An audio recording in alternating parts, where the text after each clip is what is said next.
अस्सलाम वालेकुम। मेरा नाम खदीजा है। मुझे पता है सुबह से सोशल मीडिया पे एक वीडियो वायरल हो रही है। हमने इनसे कोई सुलह नहीं की। ये वीडियो बहुत पुरानी है। ये जब इनके बारे में कोई सोशल मीडिया कैंपेन चलाई गई थी, ये तब की वीडियो जो मुझसे आना ने बनवाई थी, और मुझे तब बिल्कुल नहीं पता था कि मुझसे किस लिए बनवाई जा रही है। लेकिन मैं अपने मुकदमे और अपने स्टैंड पे स्टैंड कर रही हूँ, और इंशाल्लाह ताला हम इन कल्प्रिट्स को पनिशमेंट देंगे। और मैं चाहती हूँ कि आप सब मुझे सपोर्ट करें।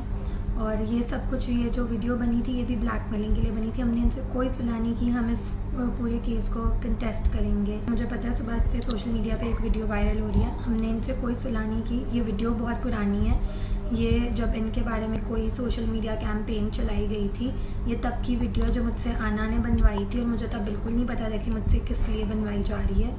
लेकिन मैं अपने मुकदमे और अपने स्टैंड पे स्टैंड कर रही हूँ, और इंशाल्लाह ताला हम इन कल्प्रिट्स को पनिशमेंट देंगे। और मैं चाहती हूँ कि आप सब मुझे सपोर्ट करें। और ये सब कुछ, ये जो वीडियो बनी थी, ये भी ब्लैकमेलिंग के लिए बनी थी। हमने इनसे कोई सुलह नहीं की। हम इस पूरे केस को कंटेस्ट करेंगे इंशाल्लाह ताला।